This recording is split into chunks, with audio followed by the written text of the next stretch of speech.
சகலத்தையும் திருப்பிக் கொள்ளுவாய், சகலத்தையும் திருப்பிக் கொள்ளுவாய். தாவீதை பார்த்து ஆண்டவர் சொல்லுகிற முதல் ஆசீர்வாதம் என்ன அப்படின்னா, இந்த மாதம் நடக்க போகிறது உனக்கு முந்தி செல்லுகிறவர்களை குறித்து நம்ம எவ்வளவேனும் கவலைப்படவே வேண்டாம்.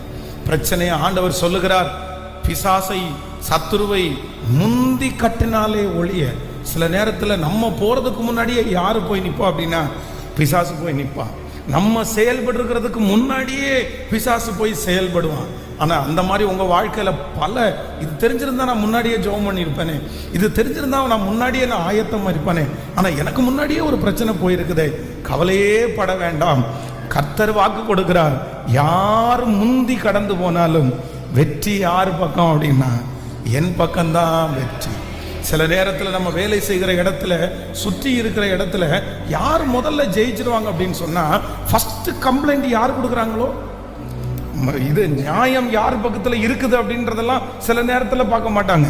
யார் ஃபர்ஸ்ட் கம்ப்ளைண்ட் கொடுக்குறாங்க, யார் முதல்ல வந்து சொல்றாங்க, அவங்க தான். அதனால தான் நீங்க ஏற்கனவே நாங்கள் சொல்லிட்டோம்ல.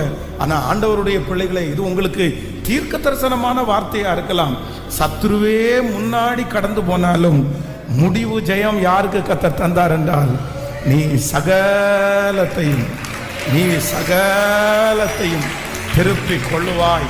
கையை உயர்த்தி சொல்லலாமா அப்பாவை பார்த்து, ஆண்டவரே இந்த வார்த்தைக்காக நன்றி, இந்த வார்த்தைக்காக நன்றி, முழு பலத்தோட நன்றி அப்பா. முந்தி கொண்டதை, சத்துரு முந்தி கொண்டதை கர்த்தர் எனக்கு திரும்பி தருவார். கர்த்தர் எனக்கு சகலத்தையும் திருப்பி தருவார். முந்தி கொண்டதை திரும்பி தருவார். என்னுடைய ஓட்டத்தில் எத்தனை பேர் முந்தி கொண்டாலும் ஜெயம் கொடுக்கிற தேவன் எனக்கு முன்னே போறதனால் எனக்கு நீர் செய்வீர் என்று நான் நம்புகிறேன்.